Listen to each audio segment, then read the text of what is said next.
Hello everyone, आज हम करने जा रहे हैं क्लास 9th का चैप्टर 1 जो कि ICSE बुक है साहित्य सागर। उसका जो फर्स्ट चैप्टर है बात अठन्नी की, उसका हम करने जा रहे हैं एक्सप्लेनेशन। ठीक है, इसमें क्या होता है, चार करेक्टर्स है और एक और करेक्टर जिसकी बस एक ही लाइन है, वो हमें इतना याद रखने की ज़रूरत नहीं है। फिर भी एक और करेक्टर है। ठीक है, जो फर्स्ट करेक्टर है हमारे पास वो है बाबू जगत सिंह। बाबू जगत सिंह कौन है? वो एक इंजीनियर है। वो बहुत ही पत्थर दिल इंसान है, कंजूस इंसान है। वो रिश्वत की लेन देन करते हैं और अपने नौकर का शोषण करते हैं। शोषण का मतलब है अत्याचार करते हैं। ठीक है, और फिर दूसरा हमारे पास जो इस स्टोरी में है करेक्टर, वो है रसीला। वो बाबू जगत सिंह का ही नौकर है। वह बहुत ईमानदार है। वह बहुत समय से बाबू जगत सिंह के पास काम करता है। तीसरा करेक्टर है हमारे पास शेख सलीमुद्दीन। शेख सलीमुद्दीन जो हैं, उनके स्पेलिंग ध्यान में रखना। शेख सलीमुद्दीन जो हैं बाबू जगत सिंह के पड़ोस में रहते हैं। वो वैसे तो वो जिला मजिस्ट्रेट हैं, बट उनमें उतने गुण नहीं थे। वो भी रिश्वत का लेन देन करते थे। उनका जो चौकीदार है वो रमज़ान है। वो रसीला का मित्र है। चलो, एक जो मैं बता रही थी, एक और करेक्टर है, उसकी सिर्फ एक ही लाइन है। वो है एक दासी। क्या उसने बस एक लाइन बताई थी, बोली थी। चलो, अब सारे करेक्टर पता चल गए, तो चलो हम अब चैप्टर शुरू करते हैं। चैप्टर में सबसे पहले क्या है कि रसीला बाबू जगत सिंह का नौकर है। ठीक है, उसकी तनख्वाह जो थी, उनकी सैलरी बोल सकते हैं, सैलरी 10 रुपये थी महीने की। ठीक है, फिर उसका घर का बताया हुआ है। उसके घर में उसके बूढ़े पिता, एक पत्नी थी, एक लड़की थी उसकी, और 2 लड़के थे। ठीक है, उन सभी का जो भार था उसके कंधों पे था। वो सभी के लिए पैसे कमाता था और उसके घर में कोई और कमाने वाला व्यक्ति नहीं था। वो सारी अपनी सैलरी तनख्वाह घर भेज देता था। फिर भी जो था उसके घर पे वो गुजारा नहीं हो पाता था। ठीक है, वो उसने कई बार अपने मालिक से कहा कि मेरी तनख्वाह बढ़ा दीजिए, बट उन्होंने नहीं बढ़ाई। और वो हमेशा कह देते थे कि अगर तुम्हें लगता है कहीं और तुम्हें यहाँ से ज़्यादा पैसे मिलेंगे तो चले जाओ। बट फिर वो सोचता कि मैं यहाँ इतने समय से काम कर रहा हूँ, अमीर लोग नौकरों पर विश्वास नहीं करते, पर इन्होंने मुझ पर कभी संदेह ना किया, इसलिए वो यह नौकरी नहीं छोड़ता था। तीसरा करेक्टर की लिखी हुई ये लाइन, शेख सलीमुद्दीन जो थे जिला मजिस्ट्रेट थे। बाबू जगत सिंह के पड़ोस में रहते थे, एज पर कि मैंने तुम्हें बताया था। फिर रमज़ान और जो रसीला हैं वो मित्र थे। वो घंटों साथ बैठते थे। शेख सलीमुद्दीन जो थे, उन्हें फलों के शौकीन थे। वो जब फल रमज़ान को दे देते थे तो रमज़ान रसीला को फल दे देता था। और जो इंजीनियर साहब थे, उन्हें मिठाई का शौक था। मिठाई बची हुई वो रसीला को दे देते। रसीला वह कुछ लेके रमज़ान को दे देता था।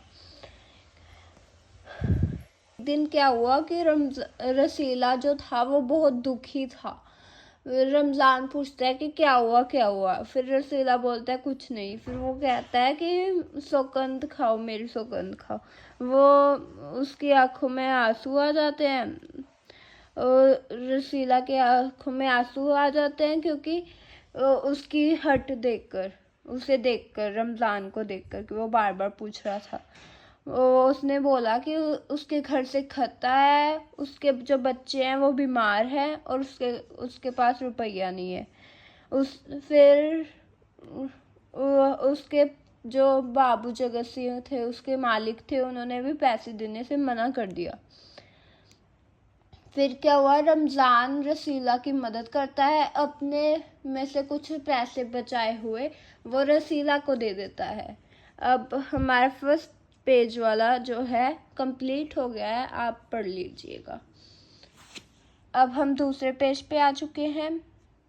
फिर रमज़ान जो है रसीला को कुछ पैसे देकर मदद करता है।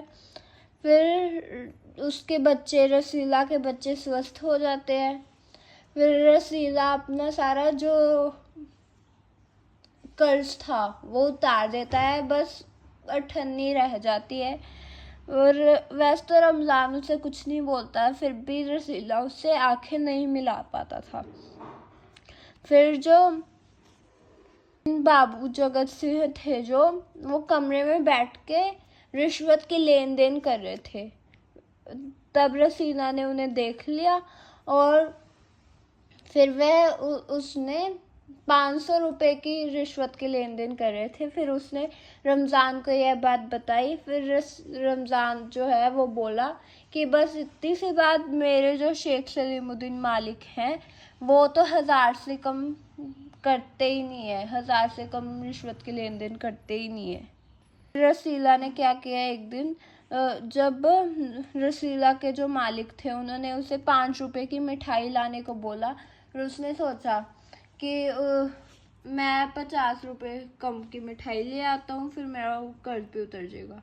फिर उससे 4 रुपये 50 पैसे की मिठाई वो ले आया और एक अठन्नी उसने अपने मित्र को वापस करके अपना कर्ज उतार दिया।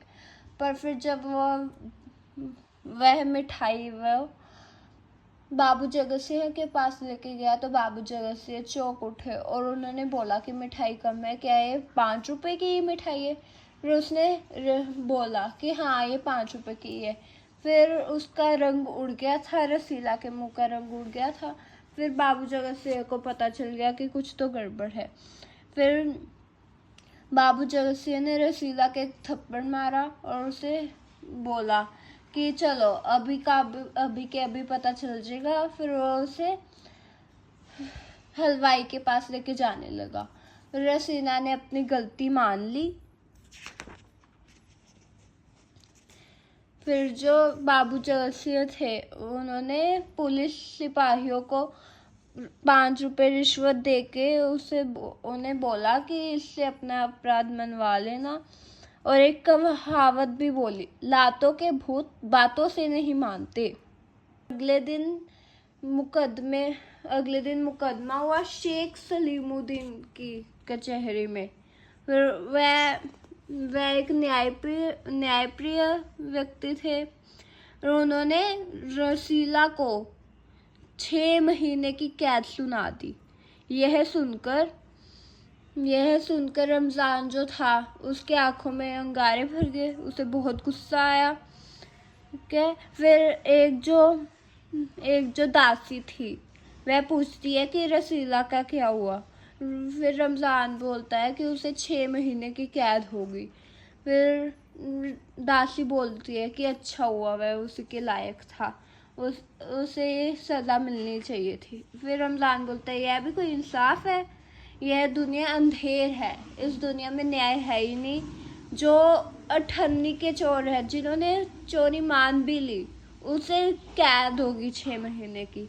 और जो रात को 500,000 की रिश्वत की लेन देन करते हैं और वो उससे अपनी कोठी जमा लेते हैं और रात को वो नींद लेते हैं ढंग की, और रसीला 50 पैसे की चोरी कर पछता रहा होता है। बस यही चैप्टर में यही लिखा होता है कि हमारे समाज को दिखाता है वो कि जो गरीब लोग होते हैं उनकी छोटी सी गलती को भी पकड़े जाने पर सज़ा हो जाती है, और जो अमीर लोग होते हैं वो बड़े से बड़े काम करके भी, बड़े से बड़ी गलती करके भी बड़े लोगों के साथ संबंध होने के कारण वह सज़ा से बच जाते हैं। Thank you guys.